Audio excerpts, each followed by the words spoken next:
यह कहानी उन दिनों की है जब मिस्र का एक नया राजा गद्दी पर बैठा।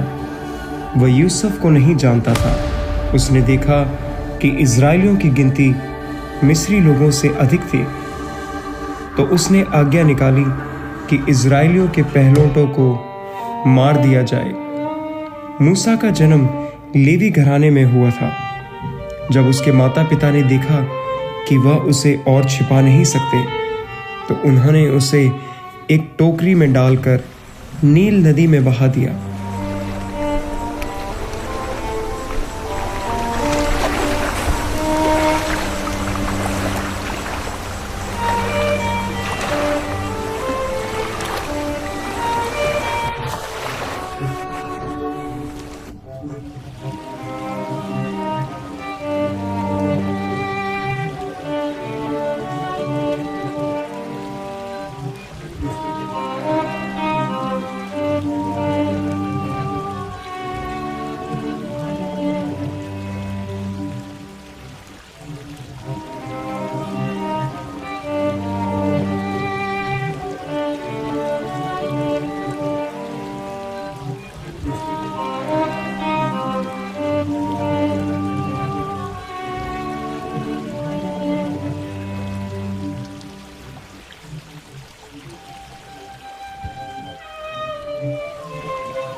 ये क्या चीज है?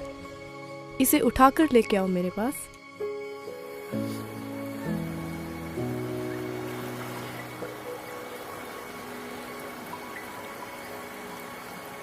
जिसे फिरौन की बेटी ने पानी में से निकालकर उसे अपना बेटा बना लिया और उसको मूसा नाम दिया। कितना प्यारा जिसे बच्चा है। फिरौन की बेटी ने किसी इब्री का बच्चा पानी में से निकालकर उसे अपना बेटा बना लिया और उसको मूसा नाम दिया। मूसा महल में पलने लगा। बड़ा होने पर उसने देखा कि मिस्री लोग इज़राइलियों पर अत्याचार कर रहे थे, उनको भारी कामों में लगाकर दुख दे रहे थे। तुम कौन हो? क्यों उसे मार रहा है? ये काम नहीं कर रहा है।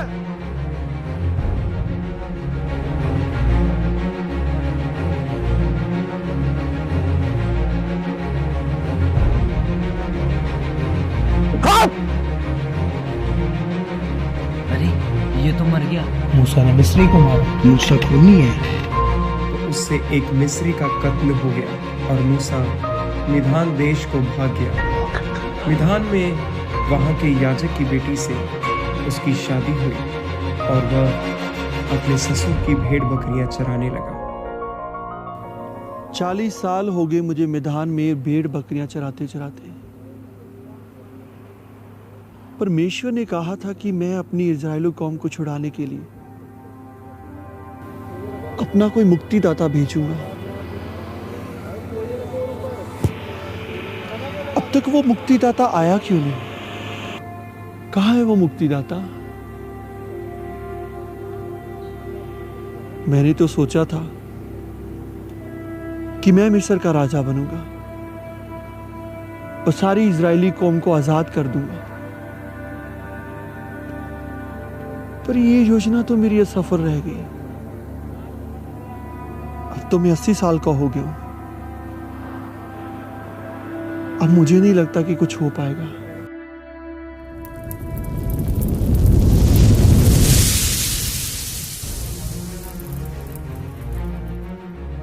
अरे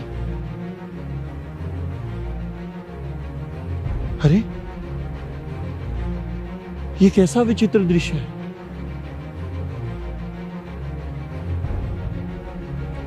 झाड़ी जल तो रही है,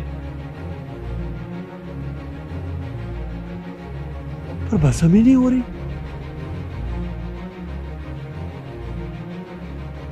पास जाके देखता हूं।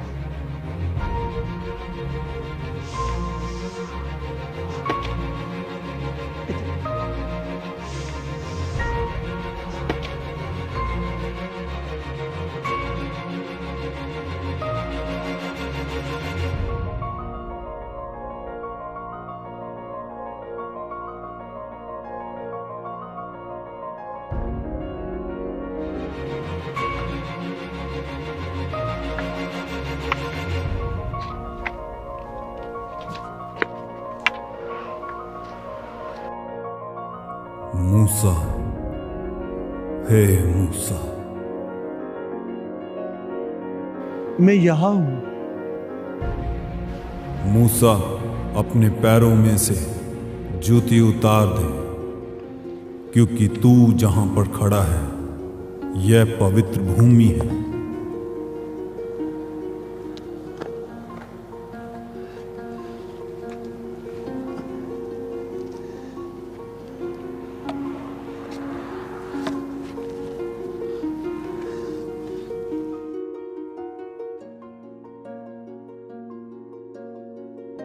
मैं तुम्हारे पितरों का परमेश्वर अब्राहम, इसहाक और याकूब का परमेश्वर हूं। प्रभु परमेश्वर, आप गुलामी की जंजीरों में जकड़े हुए अपने बच्चों की पुकार क्यों नहीं सुनते? मूसा, उनकी चिल्लाहट मेरे कानों तक पहुंची है। उनकी पीठ पर बरसने वाले हर एक कोड़े के साथ उनकी निकली हुई हर चीख को मैंने सुना है। मैं उनका दर्द जानता हूं।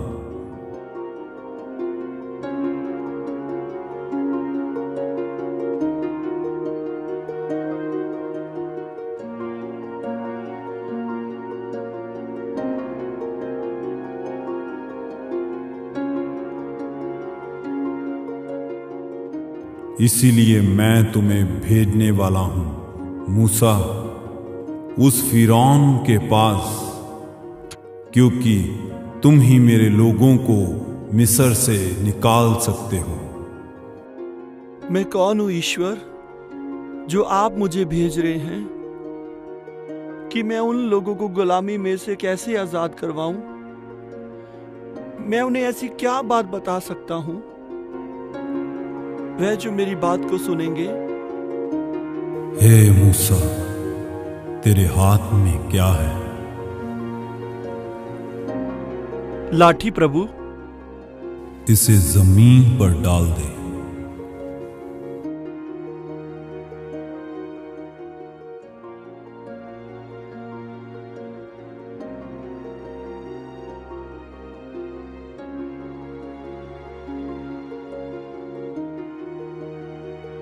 प्रभु, प्रभु आप धन्य हैं। प्रभु परमेश्वर धन्य है।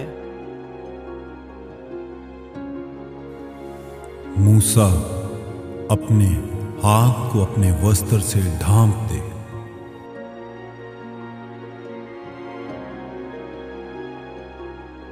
प्रभु मेरे हाथ में ऐसा कोड़ कैसा फूट निकला? मूसा, अब फिर से अपने हाथ को ढांप दे। ये चिन्ह है कि मैं यहोवा सदैव तेरे साथ रहूंगा।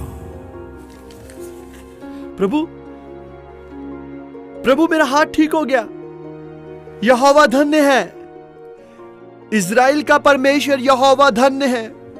जो तुम्हें बोलना है वह मैं तुम्हें सिखाऊंगा। जब तुम उन लोगों को ले आओगे तो वह इस पहाड़ पर मेरी आराधना करेंगे।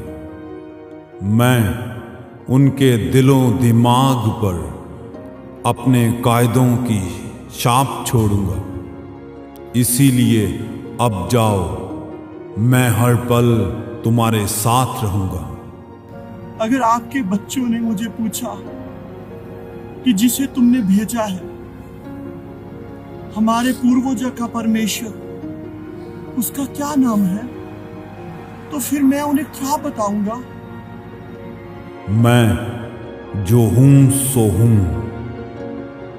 तुम उनसे कहना कि मैंने ही तुम्हें उनके पास भेजा है। जाओ, देखो हारून तुमसे भेंट करने को चला आ रहा है।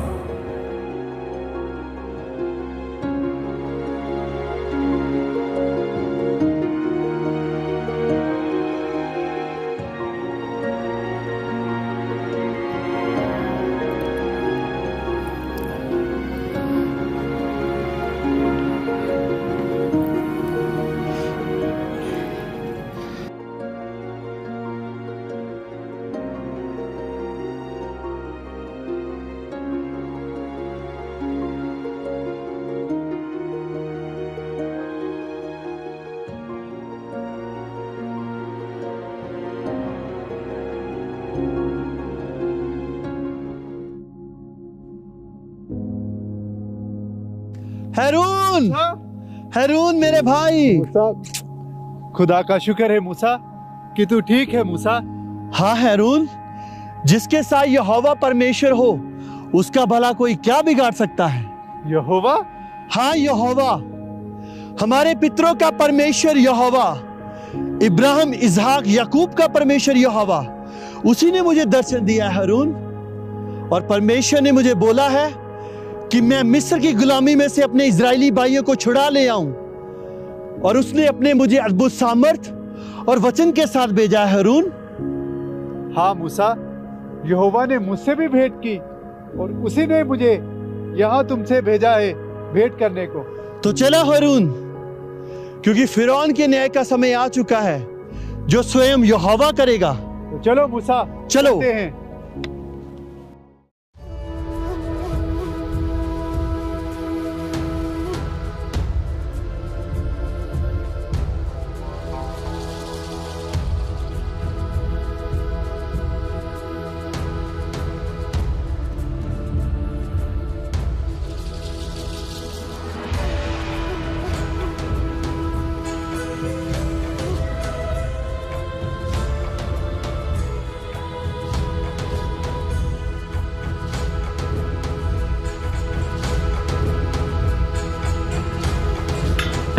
तुम कहाँ से आते हो? स्वर्ग राज्य से। और राजा फिरौन के लिए क्या लेकर आते हो? परमेश्वर का वचन।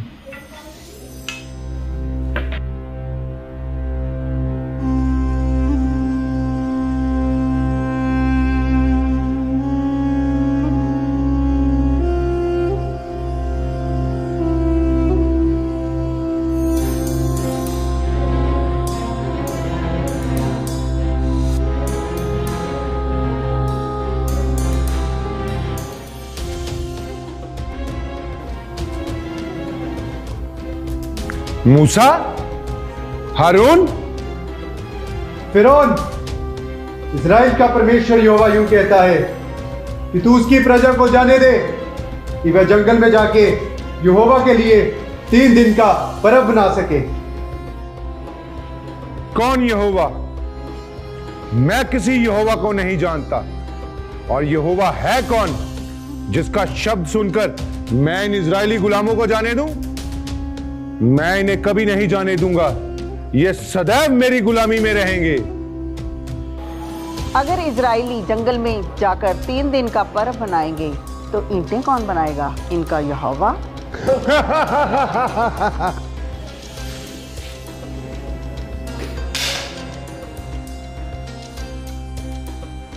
माँ, तुम क्यों डरते हो बेटा? बड़े होकर ये राज्य तुम्हें ही तो संभालना है। और ऐसा खेल तो हमारे जादूगर भी करते हैं। जादू करो।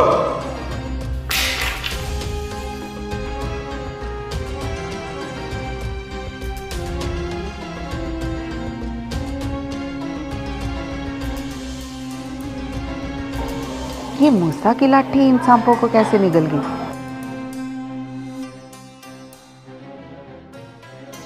अच्छा जादू था मूसा, हमें बहुत मजा आया।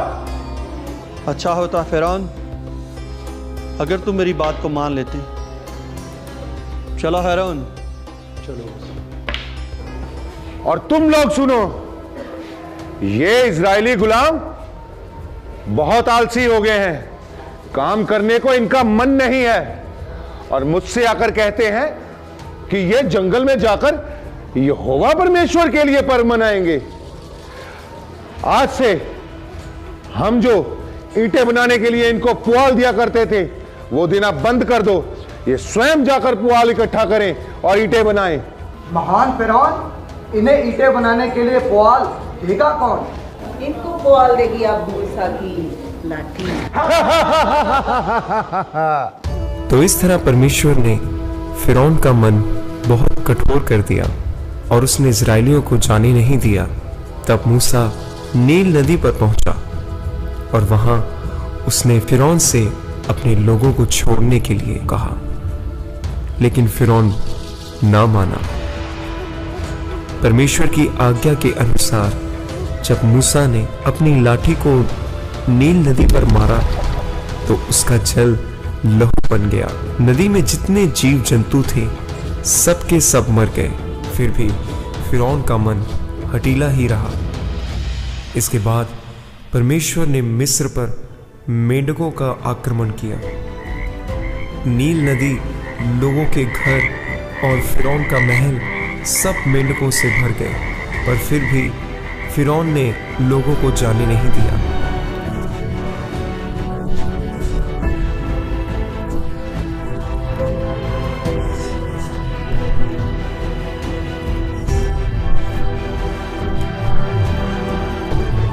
इसके बाद परमेश्वर ने डांसों के झुंड फिरौन और उसके कर्मचारियों सब मिस्री लोगों पर भेज दिए।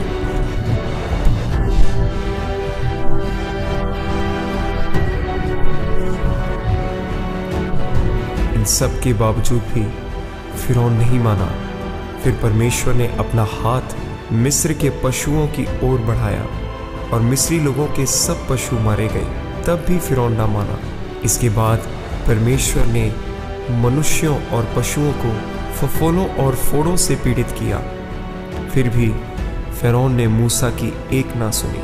इसके बाद ओलों से मिस्र की फसलों का नाश किया गया, और जो फसलें ओलों की मार से बच गई थी उन्हें टिड्डियां चट कर गई। मिस्र में पूरे 3 दिन अंधकार छाया रहा। फिर उसके बाद मूसा फिरौन से मिलने उसके महल में गया।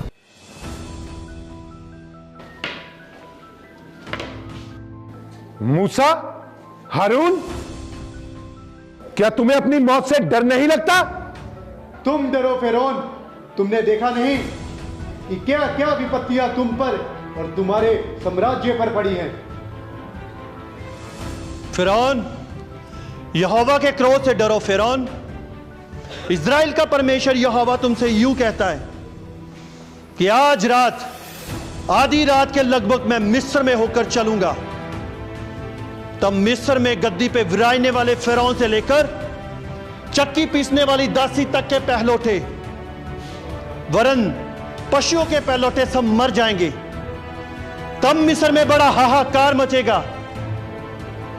पर इजरायलियों के विरुद्ध क्या मनुष्य, क्या पशु, कोई कुत्ता भी ना भौंकेगा, जिससे तुम जान लो कि इजरायलियों और मिस्र में यहोवा क्या अंतर रखता है।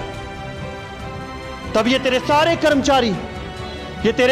कर्मचारी मेरे पास आकर मुझे दंडवत करेंगे और कहेंगे, मूसा, जा अपने सारे अनुचरों में निकल जा। उसके पहचान मैं यहां से निकल जाऊंगा। चलो हारून, इसका न्याय तो स्वयं यहोवा खुद करेगा। चलो मूसा। महान फिरौन, आप इनके लोगों को जाने क्यों नहीं देते?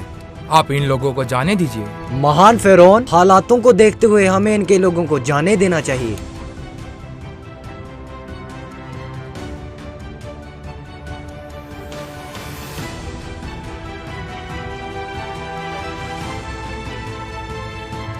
मूसा को तुमने बिना पुआल की ईंटें बनाने को बोला और उसने तुमसे बिना ईंटों के शहर। कौन फिरौन और कौन गुलाम।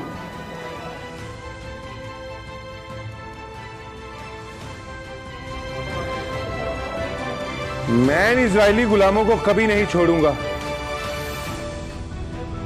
तुम लोग मत डरो। यदि इनका परमेश्वर यहोवा है तो हमारे भी तो परमेश्वर हैं, वो हमारी रक्षा करेंगे। तुम लोग व्यर्थ चिंता करते हो। घबराओ नहीं, कुछ नहीं होगा हमारे राज्य को।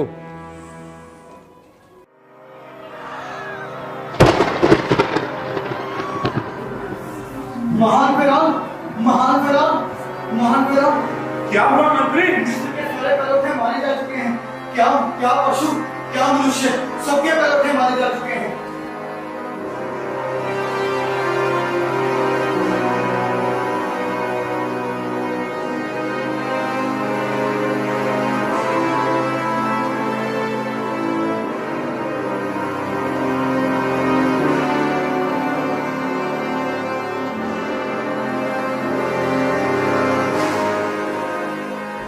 तुम ये क्या कह रहे हो?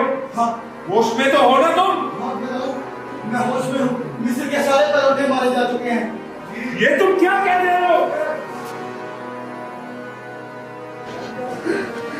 मेरा बेटा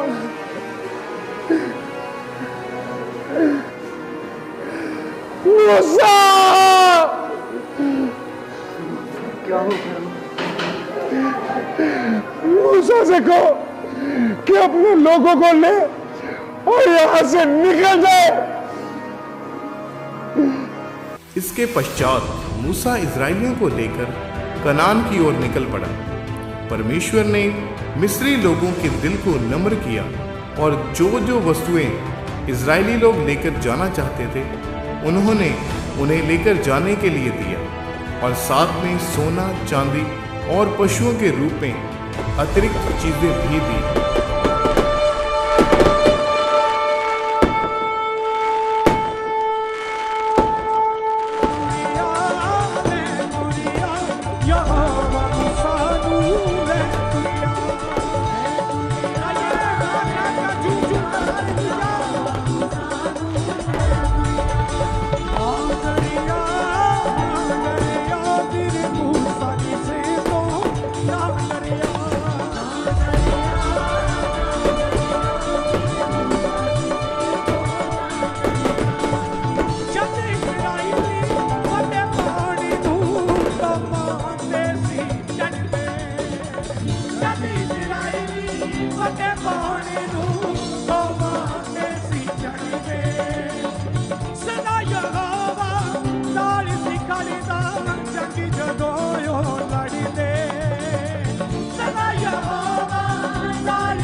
तो इस प्रकार इजरायली चलते चलते लाल समुद्र पर पहुंचे। इजरायली कुड़कुड़ाए और परमेश्वर ने मूसा को लाठी समुद्र पर मारने को कहा। जब मूसा ने अपनी लाठी को समुद्र पर मारा तो वह दो भाग हो गया और परमेश्वर और इजरायली समुद्र के बीच चलते चलते पार हो गए और फिरौन की सेना समुद्र में डूब मरी। इस प्रकार परमेश्वर ने अपनी अद्भुत सामर्थ के द्वारा फिर से अपने लोगों को विपत्ति से निकाला।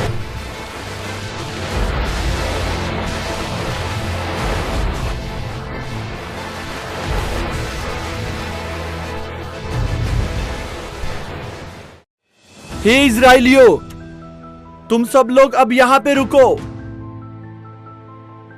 मैं पहाड़ पे जाके परमेश्वर से आराधना करता हूं और पूछता हूं प्रभु से कि आगे आप सबके लिए क्या योजना है।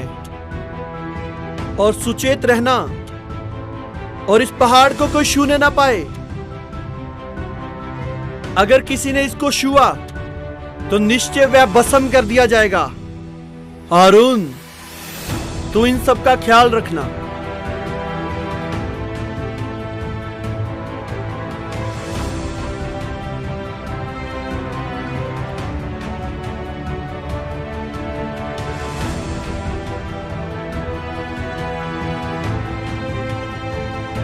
मूसा, जो आज्ञाएं मैंने तुझे दी हैं, जा और मेरे लोगों को सिखा।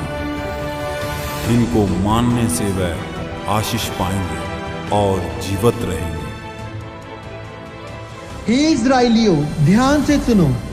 परमेश्वर यहोवा तुमसे यूं कहता है, तू मुझे छोड़ दूसरों को ईश्वर करके ना मानना। तू अपने लिए कोई मूर्ति खोदकर ना बनाना और ना ही उसे दंडवत करना। तू अपने परमेश्वर का नाम व्यर्थ ना लेना। तू विश्राम दिन को पवित्र मानने के लिए स्मरण रखना। तू अपने माता और पिता का आदर करना। तू खून ना करना। तू व्यभिचार ना करना। तू चोरी ना करना। तू किसी के विरुद्ध झूठी साक्षी ना देना। तू किसी के घर का लालच ना करना, ना ही किसी स्त्री का लालच करना, और ना ही किसी दासी या दास, बैल गधे किसी का भी लालच ना करना। तो हे इज़राइलियों, अपने पूरे मन से, अपने पूरे प्राण से और अपनी पूरी शक्ति से परमेश्वर की इन आज्ञाओं का पालन करें। जो इन आज्ञाओं को मानेंगे वह स्वर्ग राज्य के वारिस होंगे। वह अनंत जीवन को पाएंगे और उनका नाम जीवन की पुस्तक में से कभी काटा ना जाएगा। आमीन। परमेश्वर की दी हुई 10 आज्ञाएं आज भी कायम है। जो लोग परमेश्वर की दी हुई आज्ञाओं को पूरे मन से मानेंगे तो परमेश्वर की आशीषों के वारिस होंगे। उनका नाम जीवन की पुस्तक से ना काटा जाएगा और उनके आने वाली पीढ़ियों तक यहोवा ही उनका परमेश्वर है।